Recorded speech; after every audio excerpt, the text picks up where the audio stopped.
These men stop Widnes retaining the Stonesbitter Championship. Wigan arriving at Weldon Road for a test of nerves against the team who led the league for so long, Castleford. Castleford have now slipped to third. Their chance seems to have gone. 5 points behind Widnes, and they've played a game more. But Wigan are on a winning run, and they still have Widnes to play. Leeds have only 2 matches left, and they were knocked off the top by Widnes on Thursday. That's when Widnes beat Castleford at Norton Park in a game Cass really had to win to retain any realistic hope of getting the title. Andy Currier with the first try there for Widnes. Castleford did have their moments but couldn't translate them into tries except for this one from young Phil Murphy. Widnes it was though who dominated for long periods, particularly as the second half wore on, and there were 2 tries from this man, Martin of Fire. 48 at start of play, and you don't catch a fire in that move.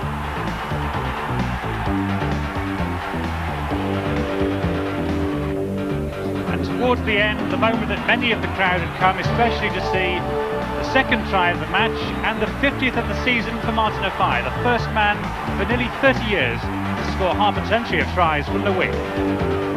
That defeat rather put the seal on Castleford's amazing slump.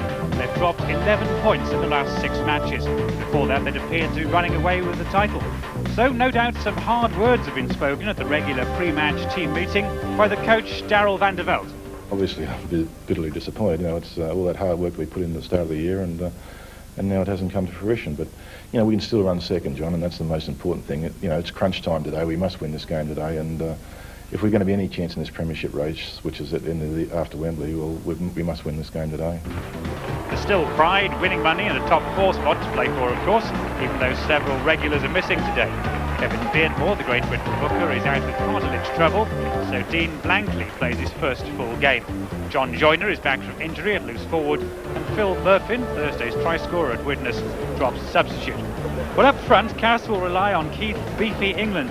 He returns to the Great Britain ranks this season, and his experience is vital with 1 or 2 young men around him. David Watkins. He is a big and powerful forward whose short, sharp bursts and strength to break tackles has been a feature of his play. He's a tough tackler with a no-nonsense approach. His play this year has been rewarded by inclusion in the Great Britain squad.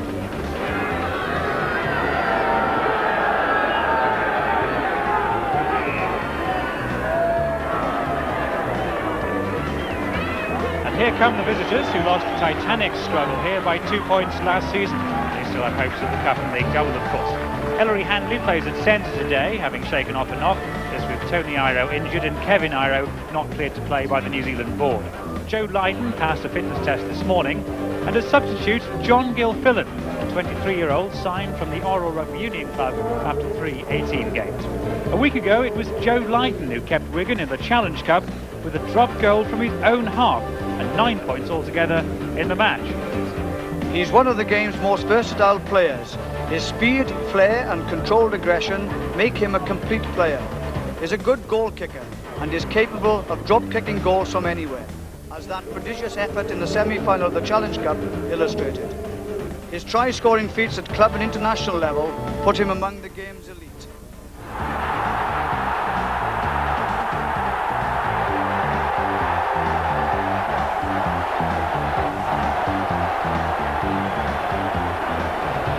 Well, there's some of Castleford's disabled fans. They always get an excellent view here at Weldon Road, but well wrapped up today. It really is very wet, the rain almost horizontal at times, but nonetheless a very good crowd to see what should be a cracking game between these 2 teams. Coming up later on Scrum Down, action from 2 other games. Widnes meet Bradford, the only team to take a point from them in 1989, and Sheffield Eagles try to clinch their first promotion against Chorley. Plus our try of the season competition, your chance to win a VIP family day out at the Stonesbitter Premiership final in May. So we're all set. Our match commentators David Watkins and John Hell. Thanks, Nick. A lot to look forward to indeed. And especially here at Castleford this afternoon, every game has been important to us this season. But this one is really important to Wigan. They have to win to maintain their hopes of the title. Castleford simply have to win to get back some of their lost morale.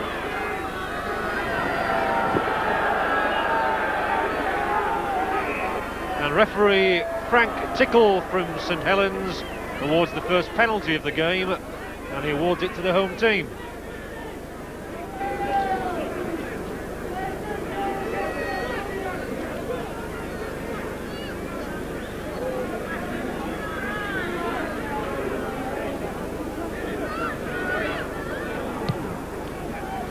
safely put away by Martin Kettridge, who's back in his more familiar role in the second row, having played it loose forward at Widnes.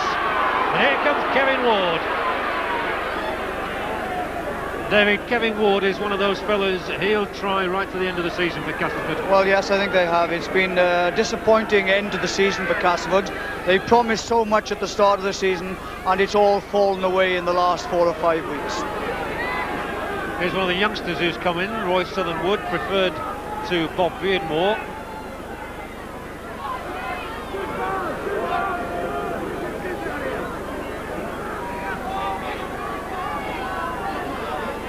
Anderson, nice little kick too, and Steve Hansen confidently taking it. That's a really good take by Hansen, and here's Adrian Shelford, who looks bigger every time I see him.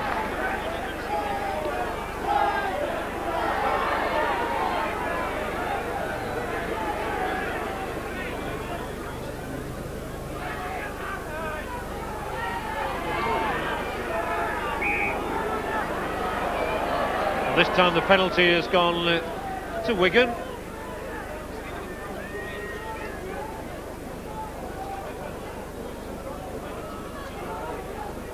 Well, we know that Joe Lydon can kick the ball a long way, but he's not done so this time. Hungrily clutched by Tony Marchant. He too is back in the cast team. He was missing at Widnes.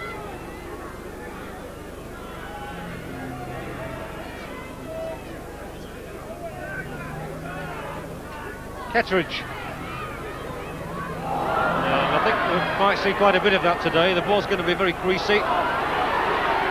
This persistent rain that we're having. Not the sort of conditions that players relish. Well, no, it isn't. It is cold. It is raining heavily now, and there's a strong wind blowing down the field behind Castleford's back. Wigan know they have a hard task on their hands, but they're such a professional outfit. There's an astute kick by Gregory. Marchant in trouble. And Hanley will hack the ball on here, and play's going on, and Wigan could have a try. In fact, the penalty has been given to Wigan. As Ellery Hanley tried to kick on there, he was impeded. Kevin Ward certainly didn't approve of the decision. When things are going against you, it's amazing how those sort of things seem to happen. Well, this should be well within the capacity of Joe Lydon. It is. Wigan have their first points, 2-0. Just what they needed and just what Castleford didn't need. Shelford now. Ball lost, Castleford have it and playing the ball off the ground. Oh dearie me. Well, they're all fumbling it at the moment. Nobody seems to be able to keep hold of it. Well, the referee's going to sort that one out. Well, that's a difficulty. I've noticed Castleford now are really on edge a little. They are not doing things, trying to rush things through, trying to knock people instead of realising that the game is all about taking your time and making sure the passes go to hand. There's been no width about the game as yet, and that kick, as you can see, goes out on the full from Sean Edwards, who acknowledges his indiscretion.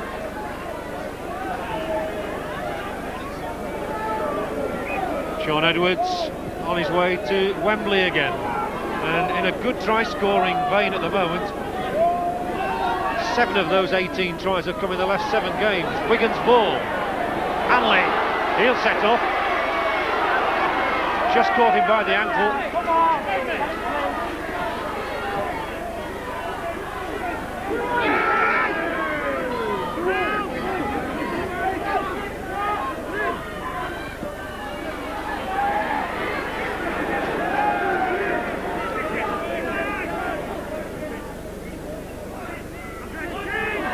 Gregory saw a gap, darted into it.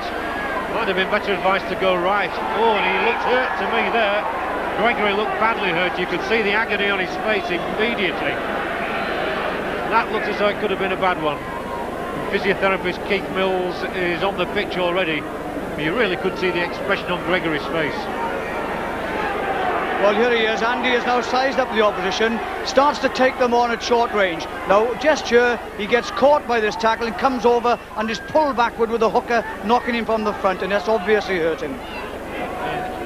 Andy Gregory, nice swear I heard a crack almost as he went down. But it would be tragic for Wigan if they were to lose such an influential player for the Rugby League Challenge Cup final. Well, yes, it would, because he's been such a key figure. At half-back is where it all really happens. He links up well between backs and forwards. He's such an influential player, has so many skills. It will be a great shame, of course, and a great effect on the Wigan side if he was to miss out. So he's been replaced by Ian Potter.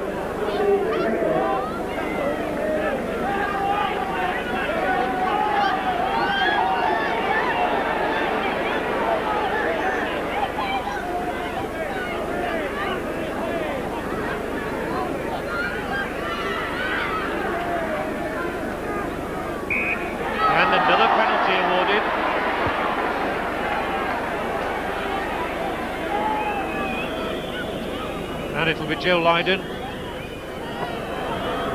once the ball decides to stay in place.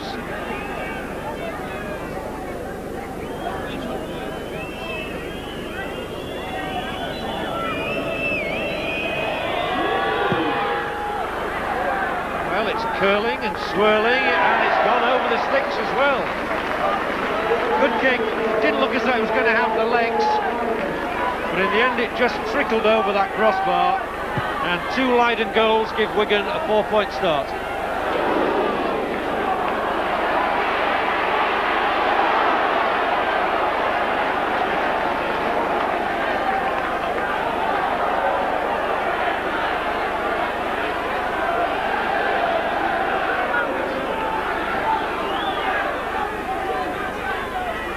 Lucas.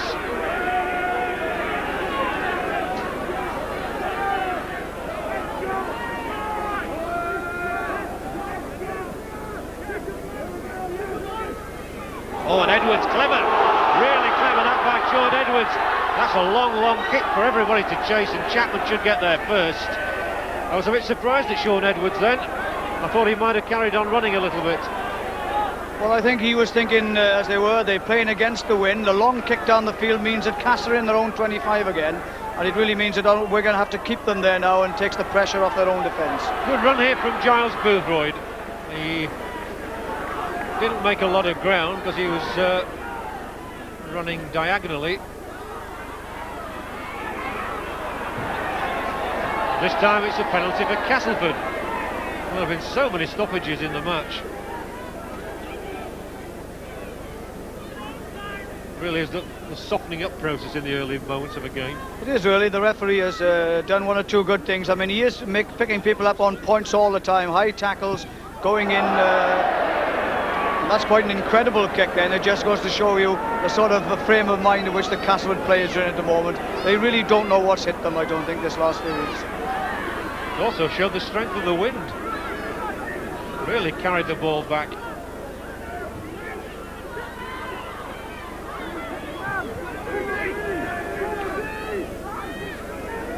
Now Castleford really need a break of some sort just to regain their confidence. And the ball is put down, and the referee says no penalty. Ticks off Kettridge, and Darrell van der Velde is not happy about that decision at all. He obviously thought the ball had been illegally wrestled away from Kettridge, that Castleford should have had a penalty. As it is, it'll be a scrum with Wigan to put the ball in. And it's just symptomatic of Castleford at the moment. Well, they're all appealing together, and really what they want to do is worry more about the game and what's actually happening with the referee's decisions.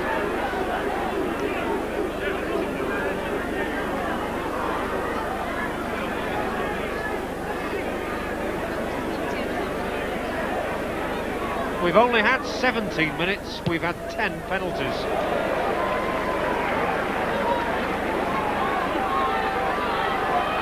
Now Castleford with Dean Blankley. Now Keith England, a ramrod of a forward, and he went straight into Adrian Shelford. Now this is young Paul Crabtree, and youth very much being given its fling here by Castleford today.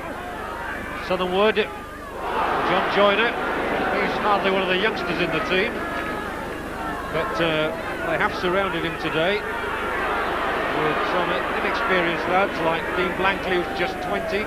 Paul Crabtree, who was 19 yesterday. 2 young subs as well, and penalty here for offside against Wigan. And they'll run in at Wigan now. How badly they need a try, and here's Blankley. Seems so unusual not to see Kevin Beardmore with the number 9 jersey on.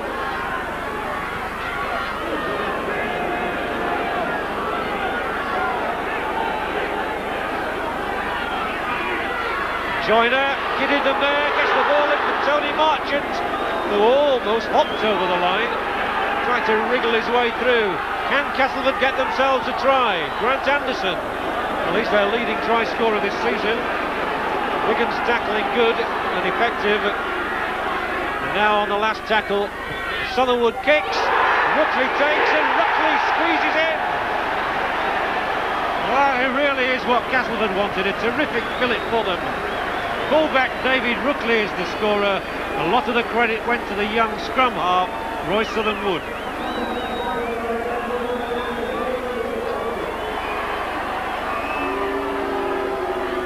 Well, they've persevered at the Wigan line. They've tried just everything. Southernwood kicks ahead, a little fortuitous, but nonetheless Ruckley's on the spot to score, and that'll do them the power of good. So David Ruckley's 6th try of the season brings the scores level 4 points apiece.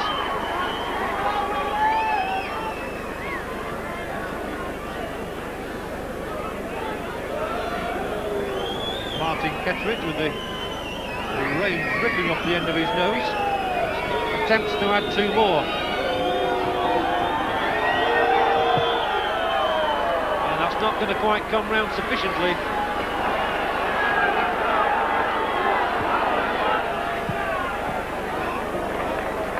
Good kick, and good to see it appreciated as well by the Castleford fans.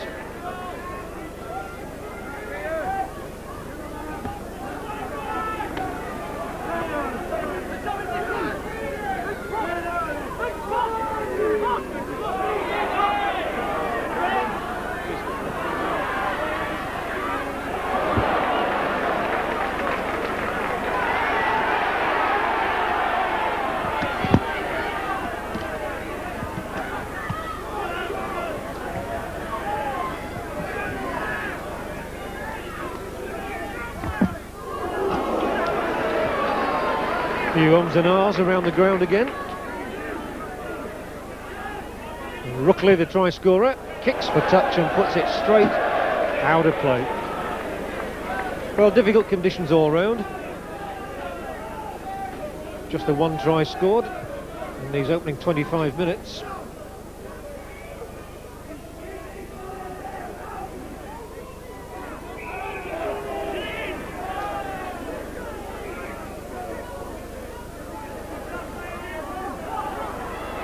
Edwards to Hanley.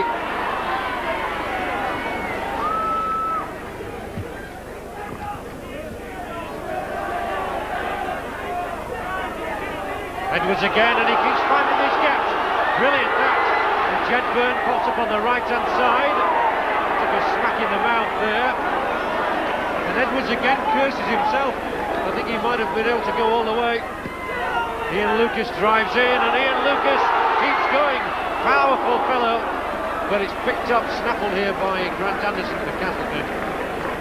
Last twice now that I've been surprised that Sean Edwards, having made the initial break, hasn't gone all the way. Yes, he's most certainly cut 2 big holes in the Castleford defence, and he seemed the first time, I can understand the first time kicking, perhaps then he should have gone a little further and drawn the defence to him before throwing the ball out to Jedburn. Well, Andy Gregory has taken his place in the dugout. Obviously injured his ankle, and let's just hope it's not too serious. Well, I think it's the last we'll see of Andy Gregory today.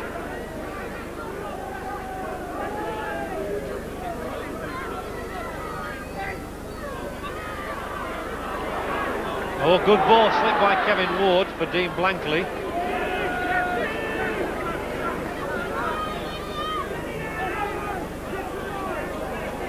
Again, Ruckley will kick. He's a left-footed kicker, and this one pops up for Steve Hampson. Took it on the burst.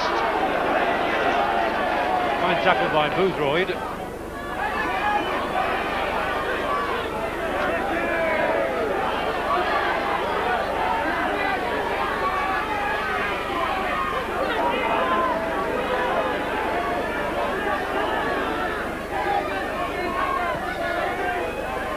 Well, if Wigan came here thinking they were going to have an easy passage, it's certainly not turning out that way. It hasn't. Both sides are really trying to find a pattern of play at the moment. They score ebbing them forward. Edwards again. Now this time will he get there? Oh, he's still going. Superb running from Sean Edwards. He really is a tremendous footballer. A good brain on him. And he's made the best incursion so far in this game into Castleford's defence. Betts takes the pass from Hanley. And they might look to use Hanley's strength here. Ellery Hanley, he won't need a great deal of strength, but he will score his try. Hanley always pops up in those situations, as he did then for his 25th try of the season, and Great Britain's captain takes Wigan back in front. Well, Wigan putting pressure. He's just had a great run now. They're moving the ball out along the line. Platt takes the ball into the defence, but Betts comes up on his shoulder again, and that's good support play by the forward. Castleford now trying to reorganise their defence, but Sean Edwards just steadies it up, and when this fella Hanley gets the ball, very little can stop him that close to the line. Well, he always seems to score whenever Wigan are on scrum down. He really has the most phenomenal scoring record in the game, Ellery Hanley. And here's Joe Lydon. Well, screws it wide this time. But Hanley's try gives Wigan an 8 points to 4 advantage.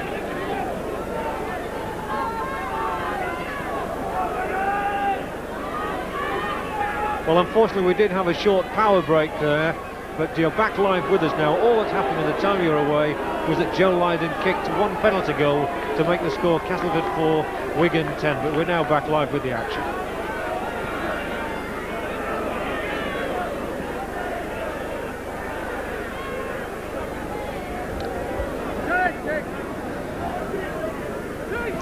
So it'll be Wigan's put in at the scrum from Sean Edwards with Andy Gregory off the field. Hanley.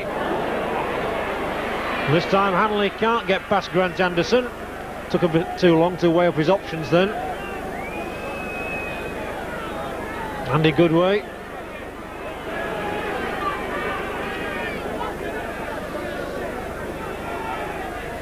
Hanley acting half back, leaves out Lucas. Tackling by Castleford has been tigerish in this little period here, and Lydon again elects to kick, won't find touch. Chris Chapman's chance to run it out, but he can't get very far there. Wigan leading by 10 points to 4.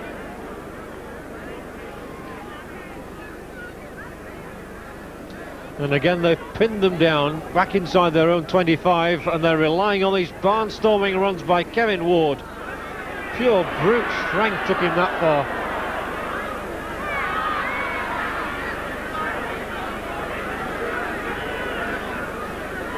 Let's see if Hampson's got a clean pair of hands again. What? He looks such a confident catcher. Good to see his shoulders standing up to the tackling as well.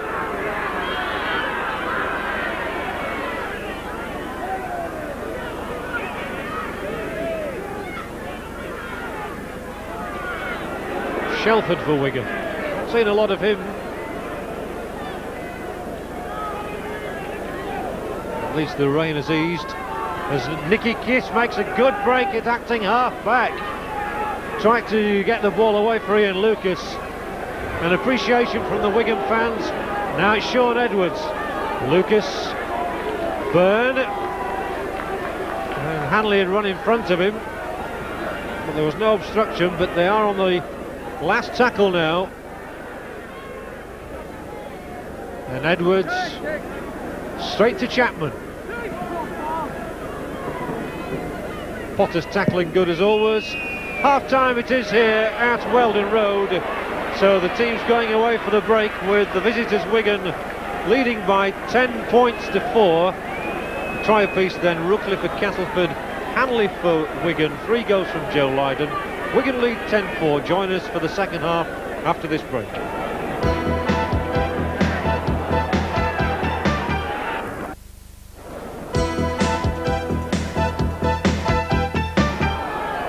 Second half at Weldon Road.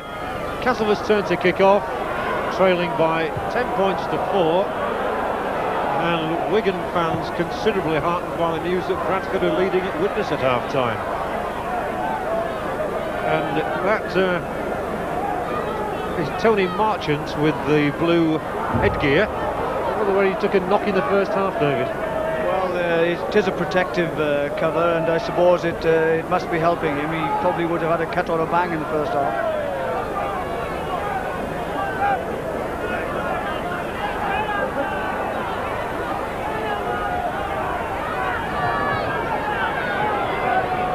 I do hope our technical problems are not spoiling your enjoyment of the game. We are continuing to give you the best coverage possible.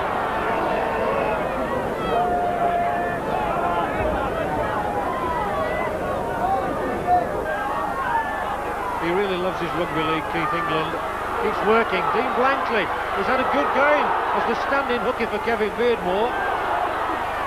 Kevin Ward finds himself falling over a pile of bodies. England still no way through. Last tackle. Well, they could go for a drop, but they really do need a try. And Joyner, Southernwood. Joyner will keep the momentum going here. Can't get the ball away, and it's the handover. So cheers from Wigan's fans.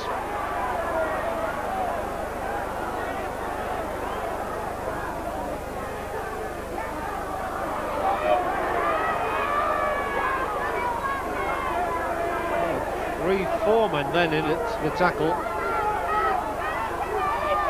Now it's Shelford's turn.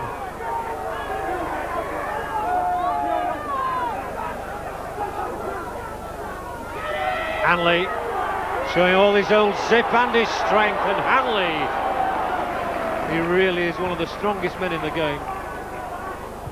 Edwards trying to put a little punishing kick in. Well, Chapman did well. He knocked the ball back, and that's perfectly okay. But still, Edwards has put Castleford back inside their own 25. I think both sides now have resorted to one man, one run, and as a result of it, they're not making any play at all as a team. It's just been charging into the middle, making it easier for the tacklers.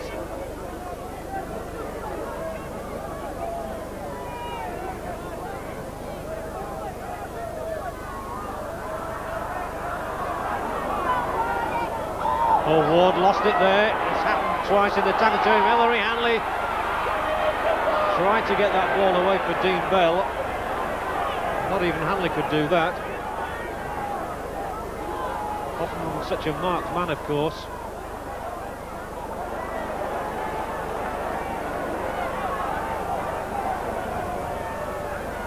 Edwards again, the kick over the top this time. Oh, and he's flattened. The referee saw nothing wrong with the challenge on Edwards, though. Still the tackling good.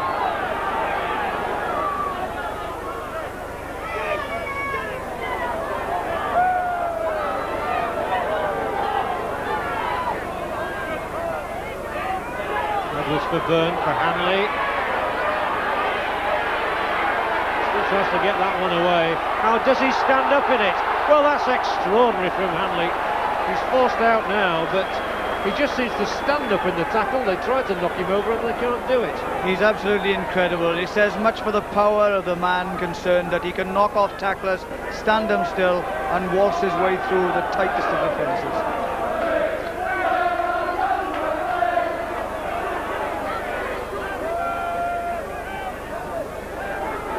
Wigan's fans singing that they're going to win the league. Well, Joe Lydon tries to add another point to the tally.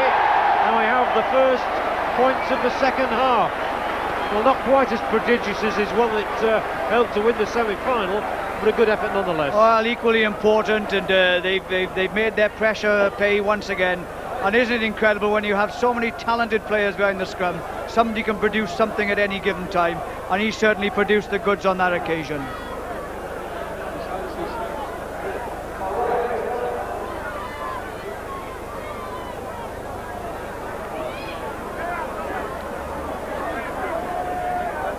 Last tackle now.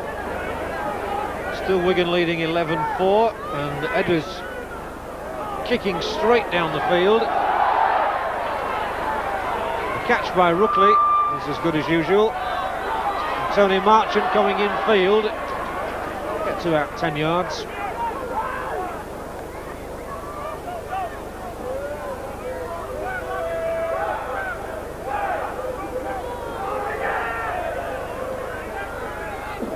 I suppose Castleford now will be even wondering if they're going to make the top four. Well, that's a difficulty they have. They've really gone into their shell. The 4 or 5 defeats that they've had now in the last 6 games haven't helped at all. Yes, that's the record. Just 1 point from the last 6 games. Having had such a tremendous start to the season. Joyner flings out the long pass. Oh, and if he'd have got that one away to Hanley, they wouldn't have stopped him. That was a bit deliberate. That's clinging on to Shelford's pass.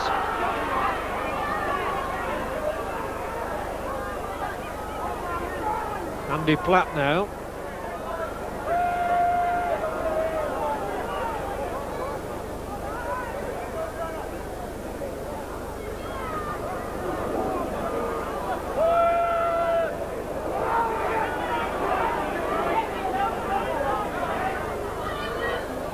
Edwards, good way. Well, this time they do keep the move going with Kiss. Long ball out for Betts.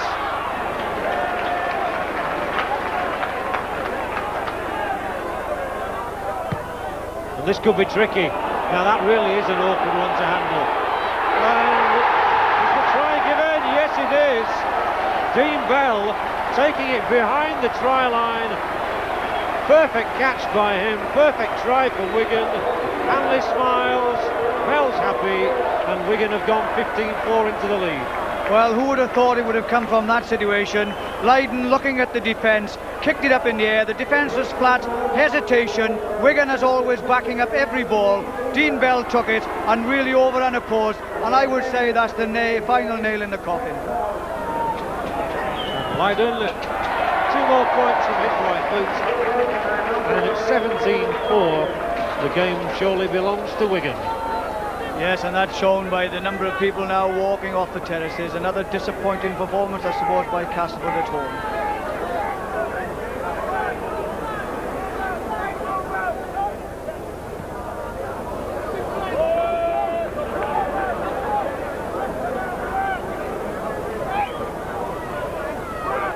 Wood has kept grafting at half-back, but still learning his trade, the Great Britain under-21 man. And with a depleted side, it's been difficult for him. As Castleford do try and move it around. A little kick through, seems to be obstructed, but not in the end. Hanley can't pick it up. The referee awards a penalty to Castleford, which they'll run. They might as well at this stage.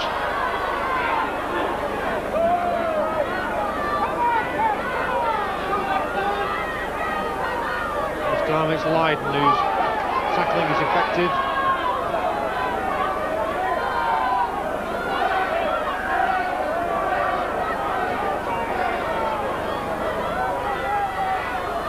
Joyner thinks of the longer pass, and it's put down to ground. Wigan have the ball back as the final hooter goes. 2 more points for Wigan. Only the 1 try in the second half coming from Dean Bell. They've taken the points here by 17 points to 4, and I suppose just kept alive their hopes of the championship and the double. Well, not surprisingly, the man of the match is on the Wigan side. He's now with David Watkins. Well, we witnessed another win by Wigan again here this afternoon. Fine performance in difficult conditions. But for me, the man of the match award this afternoon goes to none other, the Stones Bitter man of the match award, that is, to Sean Edwards.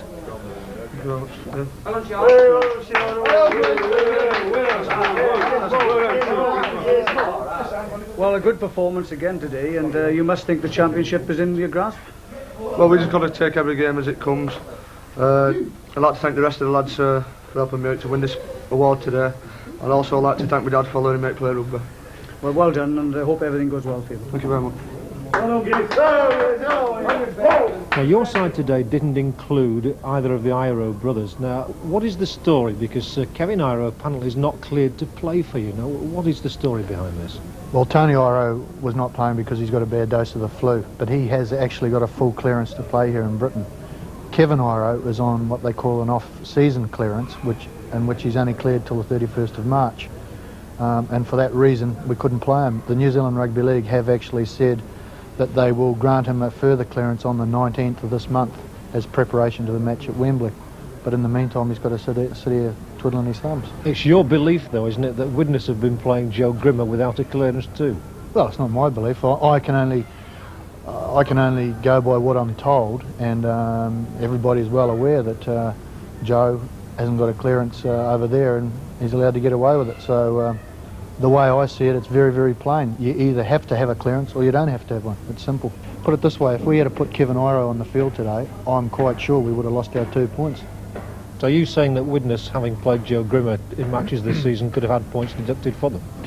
No, well, I don't know what the background is and what the British Rugby League's view and that they've taken and why they've allowed him to play. But what I'm saying is if a side played us with a player that hasn't got a clearance, I'd be pretty upset about it. Well, now today's other news, and the main story, Bradford topple the leaders. Widnes are knocked off the top. Carl Fairbank got one of the tries in a fine performance by the Oddsall pack. Highlights in a moment. Elsewhere, Paul Delaney's second half try at Warrington takes Leeds back to the top. James Lulai's among the tries as Wakefield recover to beat St Helens and ensure First Division survival. In the Second Division, Mark Aston keeps up his record of scoring in every game as Sheffield win promotion. Well, now let's see how the shock of the day came about. It's Widnes against Bradford Northern, who needed to win to be safe from relegation. The weather was atrocious on the other side of the Pennines, but Widnes got the early score they expected with that try from Andy Currier. And Currier it was too, who popped over the conversion to his own try. It was no more than Widnes had expected against a Bradford side that struggled in recent weeks. But on this day, Bradford were always willing to throw the ball around. Pendlebury and Harry Pinner kept it alive there, and when Carl Fairbank managed to get to within a couple of yards of the Widnes try line, it took 4 home players to haul him down. At the play the ball, referee Cross spots an infringement and awards the penalty to Bradford Northern. Simplicity itself for David Hobbs. And Bradford on the scoreboard. But Widnes too in the early stages looked as though they were in their most fluent form.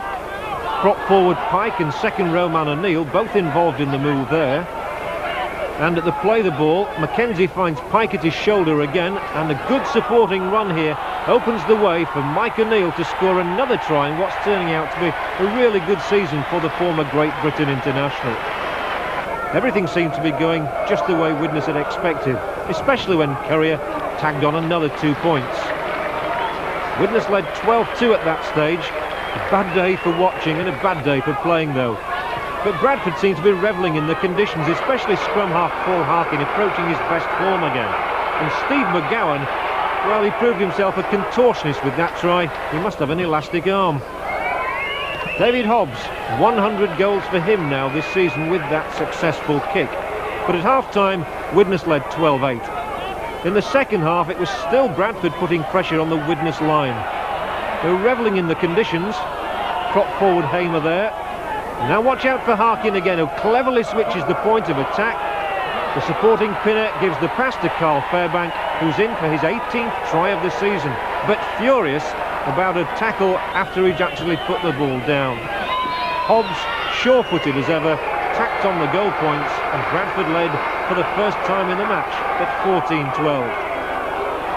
Simply nothing went right for Widnes, not even after Jonathan Davies came on. Former Rugby Union international Alan Tate gets himself offside.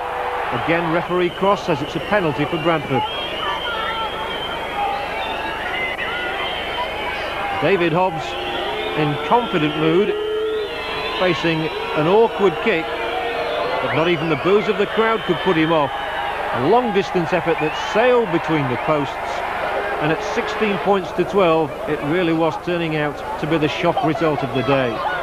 Now a good flowing movement involving McGowan and Richard Francis, chased by Martin Afire. He just puts a foot into touch.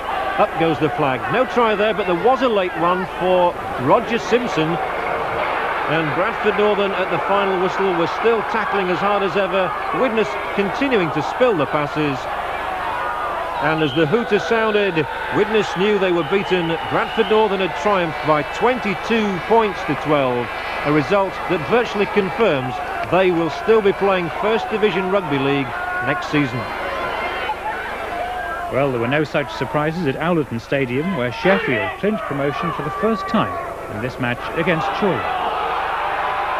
Sheffield were looking for an early boost, and Steve Evans' jinking run certainly gave them that. The perfect start.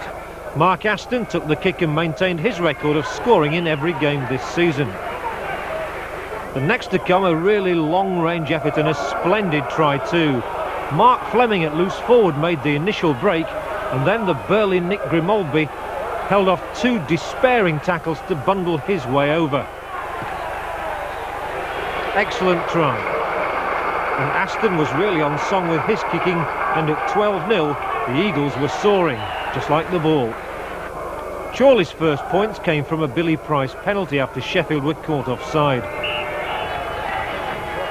But Aston soon responded. Another well-struck penalty to restore Sheffield's lead, and everything seemed to be going according to plan. But Chorley had other ideas, and after working a good position, scrum half Jeff Bimpson sneaked around the blind side to wriggle his way over. This, though, was always going to be Sheffield's day, and when David Close brought him onto the ball, Andy Young used every ounce of his weight to plunge over. Yet again, Mark Aston spot on with the kick. 20 points to 8 at half-time, and promotion very much on the horizon. That and the day's victory were clinched when right winger Phil Cartwright bobbed up in midfield, covered in mud and in glory, romping over for the game's final try. Fittingly, the prolific Mark Aston put the icing on the cake with yet another successful conversion. And that was how it finished. Sheffield Eagles 26, Chorley Borough 8. And when the final hooter sounded, it heralded the start of a new era for one of the league's youngest clubs. Sheffield, promoted in only their 5th season, a remarkable achievement.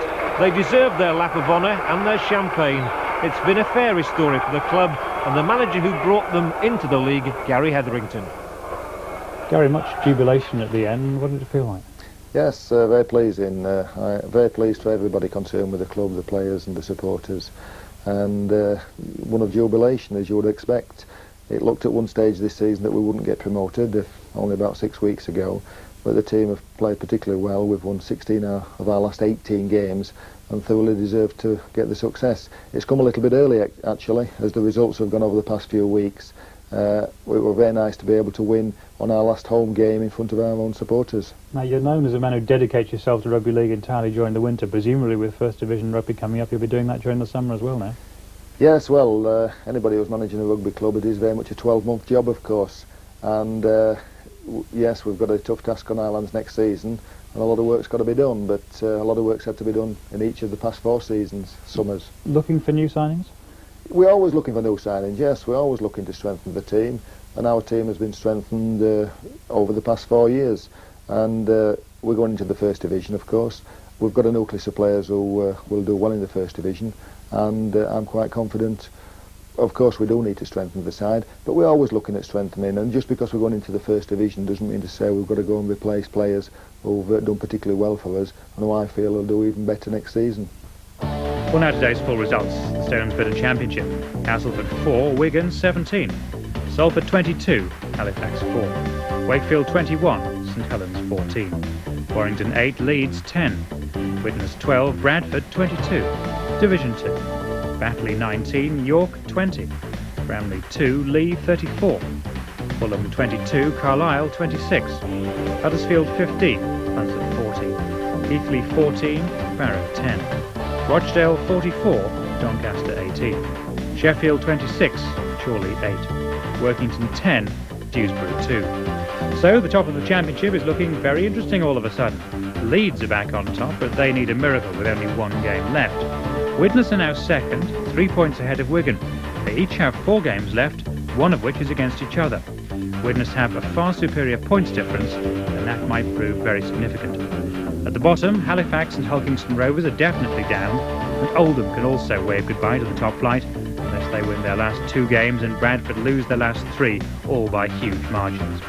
In the second division, the top 3 are all promoted, and in fact Gary Hetherington's Sheffield team have gone up to second today because Barrow surprisingly lost at Keighley.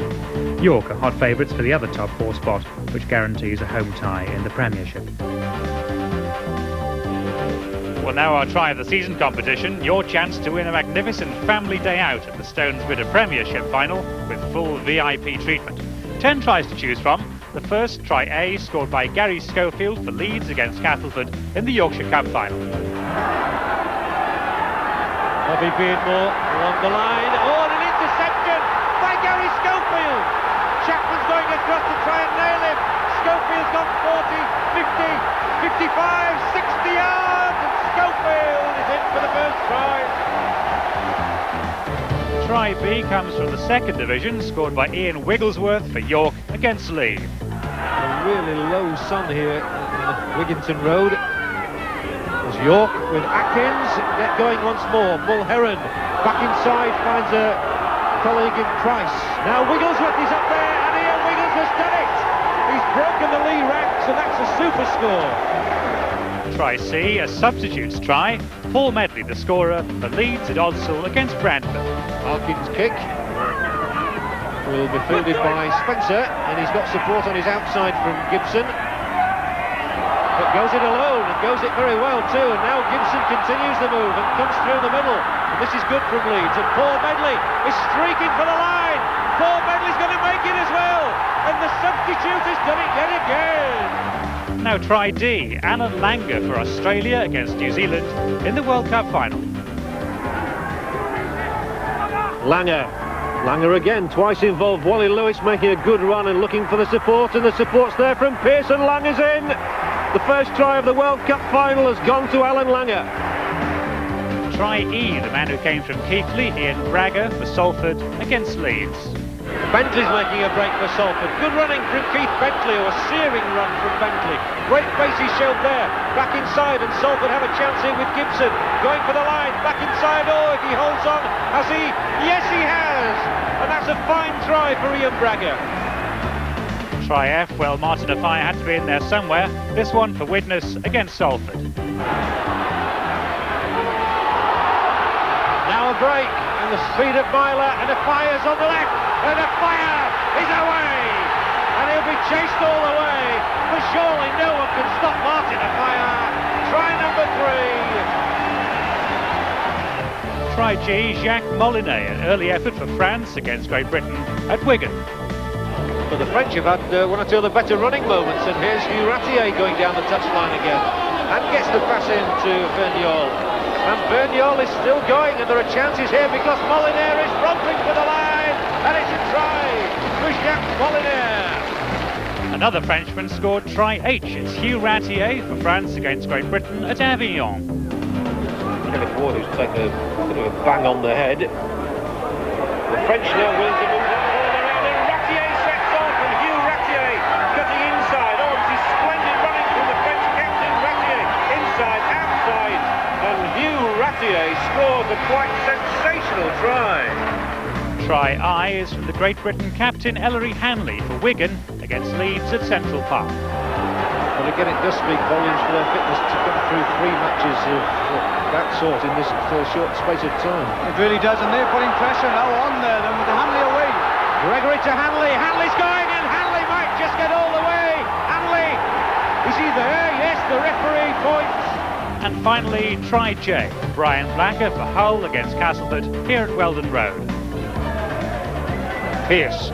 Now that's a good kick over the top. He might just follow it up himself. Did brilliant, absolutely brilliant by Pearce, and he sent Blacker streaking for the line. He must get there, and that was superb improvisation by Gary Pearce. So there we are, 10 tries. We want your top 3 in order from this list. A, Gary Schofield. B, Ian Wigglesworth. C, Paul Medley.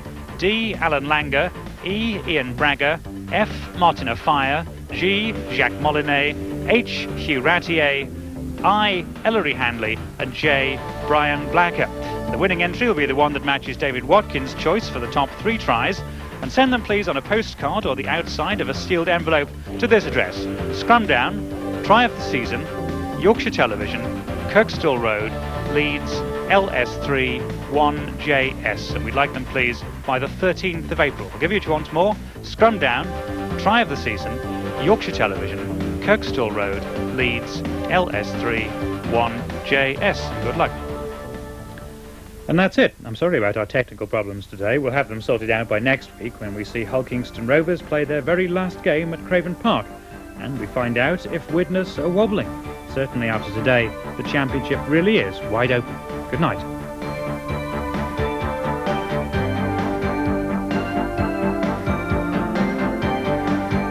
And Scrumdown next Sunday is at the earlier time of 11:30.